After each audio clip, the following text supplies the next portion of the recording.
Hello everyone, welcome back to my channel. It is Drew here from Lone Fox. I hope you guys are having an incredible day today. It is my second video of the year, and you guys know I had to jump right back into the DIY projects, and that is exactly what we are going to be focusing on today. And today I have 5 DIY projects for you guys, and the great thing about all of these projects is that they are super affordable, they are budget friendly. Well, I guess those are literally the same thing. They're pretty simple, and at the same time, all of them are made of clay. So the actual supplies you need for these projects are super minimal. You need basically some clay and some paint to finish off your project. I think the reason I've been loving clay so much is that I recently took some pottery classes with McKenna, as you guys probably have seen on my Instagram story. If you do not follow me, make sure to head over to Instagram. It's Lone Fox Home and follow along. But we took a lot of pottery classes over November, and it was just so much fun. I absolutely loved using the clay, and sadly I'm not able to have a pottery wheel in my apartment and bring that all back because I don't have a kiln and everything that you do need. However, I've been loving working with clay as a medium lately, and it's been a lot of fun for me to create like decor that you wouldn't think is achievable with clay, but it's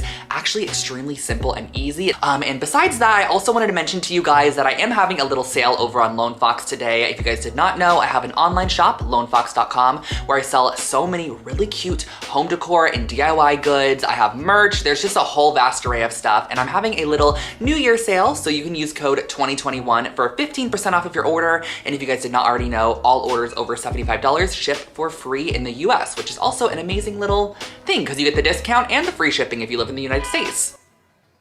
But let's get started. Let's start off by talking about the tools and supplies I'm going to be using. I'm first starting off with some clay, of course. This is original Sculpey clay. I have a large 8-pound box, but you can totally get it per pack. And then I'm also going to be using some thick aluminum wire, an X-Acto knife, a rolling pin, a dense brush, a blade, and a little scoring needle.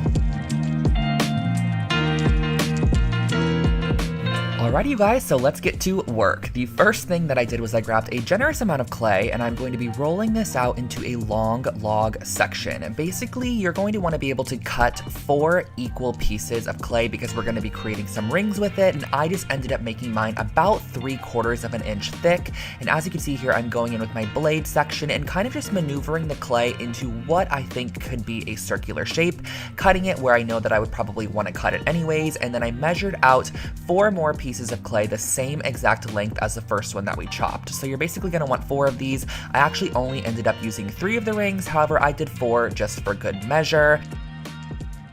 Once those are all chopped up, you're going to want to go ahead and mend the 2 cut ends together. So all you really have to do is just kind of press them together and use your finger to just warm up the clay and mend those edges together to create a perfect ring. And you could totally work with this how you'd like to. I just try to like form it with my fingers, press it as I can, and smooth out any of the details along the way. And keep in mind guys, you could also go back in and sand this later, so if you get any fingerprints, do not worry about that at all.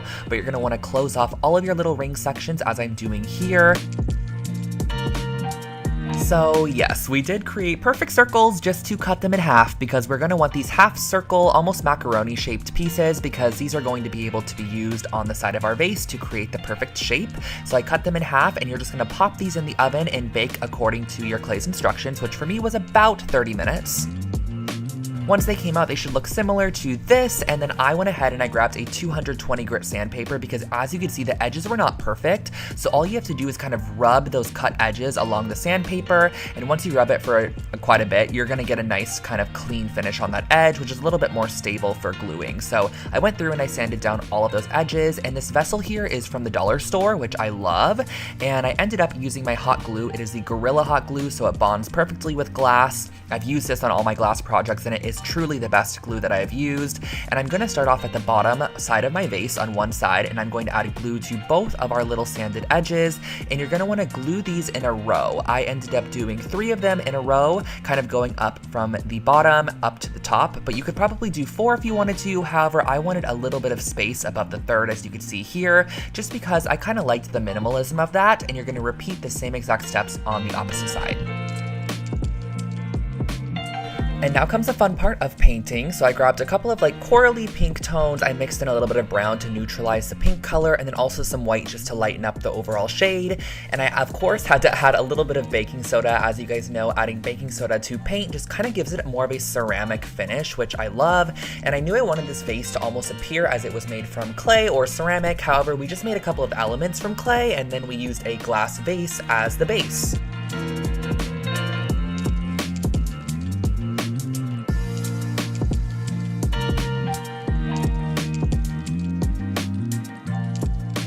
Something I noticed about this paint mixture is that it adheres really nicely to glass, so you do not have to worry about that at all. It doesn't scratch off at all. However, it does need 2 coats for sure, so make sure to apply 2 generous coats of this paint, and then once you're done, you have your handmade, kind of funky, modernized vessel.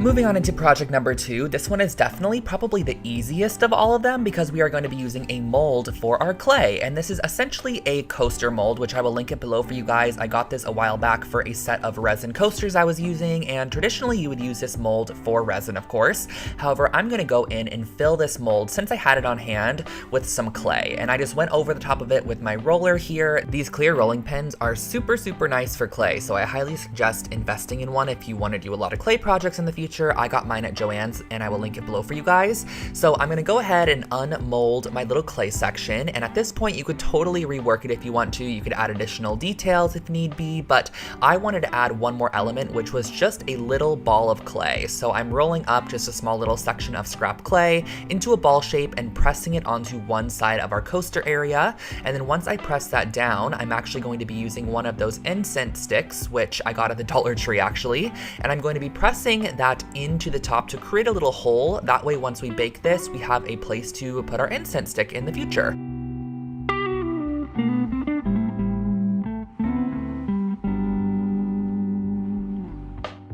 Once that comes out of the oven, I use this vintage white paint by Folk Art, which is just kind of like a warmish toned white. It's actually my favorite off-white color for sure from them, because some of them can lean a little bit pink or a little bit yellow, but this one's a true white with just like a tiny bit of an off-white look. So I went ahead and I painted the top and the bottom of my incense holder with this vintage white paint. And then once that was completely painted on there, I wanted to add, of course, a little bit of a brass detail. And so I used this paint here, which I will link it below for you guys as well. Everything will be linked below. I won't say it anymore throughout the video, I swear.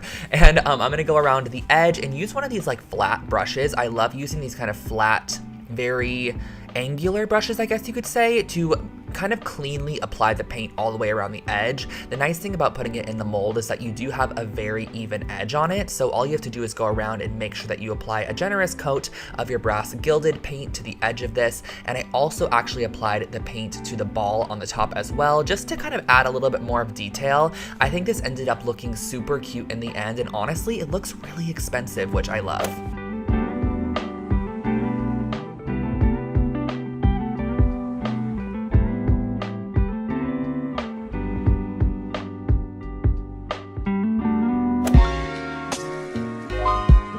Of course, you guys know I had to do a taper holder. I feel like whenever I do any form of clay project with vases and just like different fun, cute little items for your home, I always stumble across these really cute taper holders. So I started off by taking, again, a generous amount of clay, and I'm going to be rolling this into a decently thick log. I would probably say this is about 1.5 inches wide. And right in the middle of that log, I'm going to press down one of the taper candles, because we're going to want to, of course, create a mold. That way we're able to apply taper candles into this once it is fully dried down. So I just pressed it down into the clay. I flipped it on its backside, and as I was bending this, like, how cute would it look like this, you guys? Like, I think this is so cute as well if you wanted to just bake it as is like this. However, I wanted to do a full-on circle, so I molded it into the shape that I liked, and I used my blade tool just to cut off the little end sections there, because again, just like the project at the start, we want to go ahead and form this into a circular shape. However, because this is a lot thicker and it needs to be very sturdy for this particular project, I scored it with a needle just to kind of get the clay worked up in that area, and then I'm going back in with some water on a very dense brush and almost creating like a slip material, which is essentially a wet clay that will then dry down and harden. So I'm going to put these together, and once that slip kind of connects in the center there, you could smooth out all of the edges all the way around, going around in a circle. This does take a little bit of time just to make sure it's nice and secure, but once you have it fully done, you can kind of just go and flip it around, secure all those edges, and make sure that all the cracks and crevices are perfectly smoothed over and it is nicely secured into a circular shape. And we are not done yet. We still do need to create a base that our circle's going to sit on. So what I did was I just used a rolling pin and I rolled out a little bit of scrap clay, and I'm going to just be using a paper cup, which I cut the bottom out of. As you can see here with my X-Acto knife, I just cut the bottom out of a paper cup. I'm going to be using that as almost a little cookie cutter to cookie cut or clay cut out a circular shape like shown here. And you're just gonna bake these together in the oven. Again, according to your clay's instructions, it's going to vary depending on the thickness. I actually ended up taking out the base first, and then I ended up leaving the kind of thicker circular object in for quite a bit longer. And next I'm using some 220 grit sandpaper. You're just gonna want a very high grit, that way you're not, you know, scuffing or marring up the surface. This is just going to smooth out any imperfections.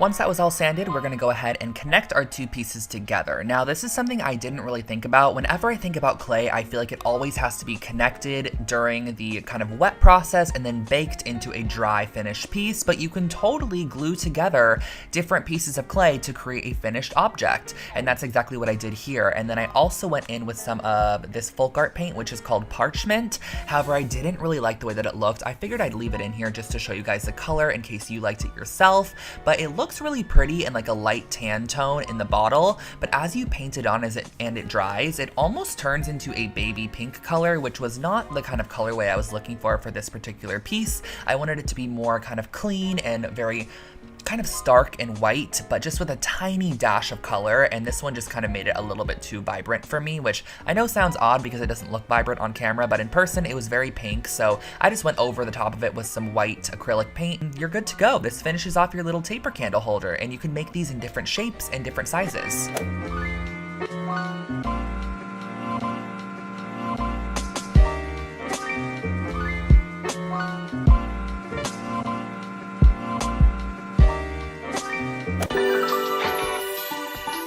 For our next project, I've really been inspired by these terracotta vases I've seen all over Pinterest and online that have these really kind of funky handles to them, so I wanted to do my own take on it. Now, I bought this very expensive water bottle a long time ago, and I drank the water. It was great, by the way. However, the water bottle cost me like $8. I was like, I'm keeping this bottle and recycling it. So that's exactly what I'm going to be using in today's project. It's an Antipodes bottle, if you guys are curious.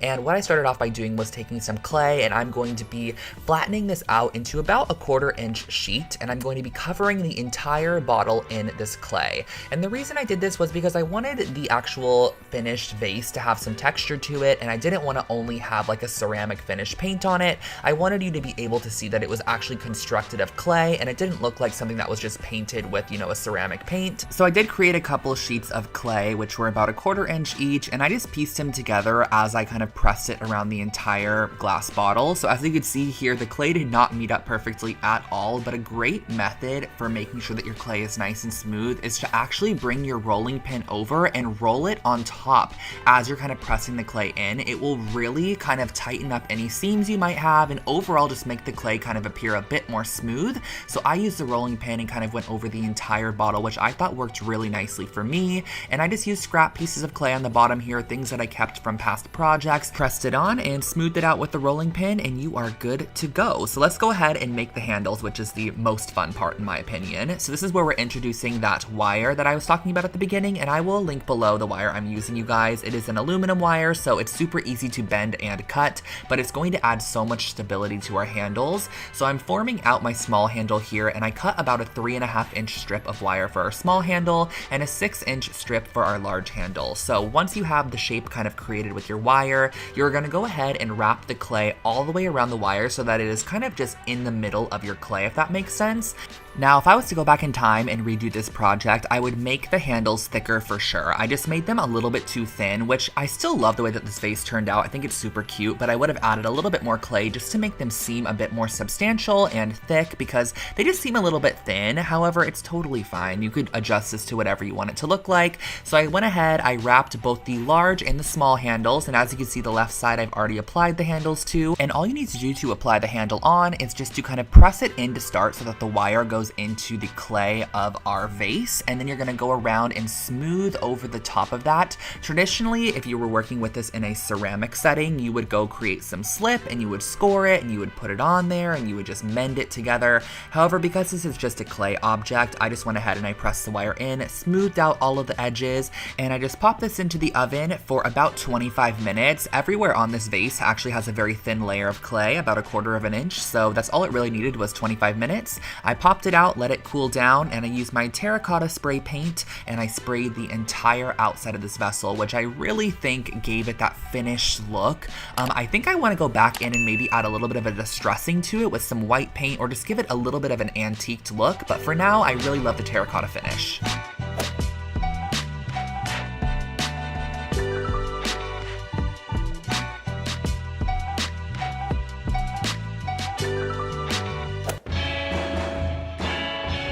And you guys know I had to save my favorite project for last, which is that U-shaped taper candle holder. I am so obsessed with this, and you are going to need a pretty substantial amount of clay for this project. I used quite a bit, as you can see here, and I rolled it into what I would say is probably a 2-inch wide log, and I wanted this to have more of a squared off, kind of angular look to it, so I used my rolling pin to press down on one side of our log, which flattened it, and then it also flattened the side against the table, of course, and then I flipped it into the opposite direction to flatten down this side, and this is going to kind of create a more square-like tube of clay, I guess you could say, or a very long rectangle in a sense. But I'm just going around, pressing this down, making sure our edges are nice and sharp with that rolling pin, and once you have that kind of structure that you're looking for, you can go ahead and mold it and bend it into the shape that you're looking for. So for me, it was this almost U shape because I've just been loving these very organic ceramic pieces lately, and I wanted to share with you guys how easy it is to create one at home. So I did this U shape here. I'm going over the top of it again with my rolling pin, and then I'm cutting off the top section. This is where you can gauge how tall or how short you want your candle holder to be, but I kept mine pretty tall, and then I also went on to the bottom side and chopped off a generous amount as well, because this is going to be where the actual candle holder is going to kind of sit, but you're going to want to do this prior to baking it. That way it is just easier for you. And in the top of one of your U sections on either side, you're going to do the same thing to both sides. I just started off by removing some excess clay. That way when I pushed my taper candle inside, I wasn't just pushing clay in all these random directions and just forming my shape. I was more so getting rid of some of the clay to start and then pushing my candle inside, creating the mold for that actual candle to stick inside of, and then cutting off any additional clay in any areas. That way it was very uniform from top to bottom.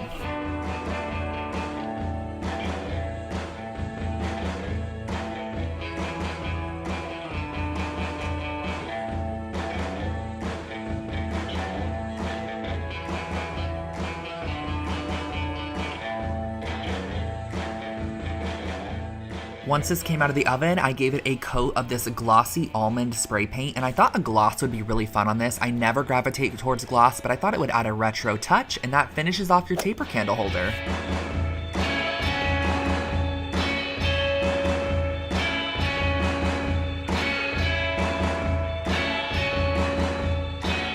And there you go, you guys, that finishes off today's new video. I hope that you enjoyed these projects. And if you guys like working with clay as well, please give this video a thumbs up, or if you enjoyed my projects, a thumbs up always helps out the channel, you guys. We are at 940,000. We are so close to 1 million, which is absolutely insane. And quickly, last but not least, before letting you guys enjoy the rest of your day, I do want to let you guys know that there is a little sale happening over on Lone Fox. Take 15% off of your order with code 2021. You can also get free shipping on US orders over $75. So the link to shop is below for you guys, and I will catch all of you in my next one. Have an amazing rest of your day, and yeah, I am just so happy to be back on YouTube. I took a little break for a couple of weeks, so this is exciting to be refilming. I'll catch you guys next time. Bye.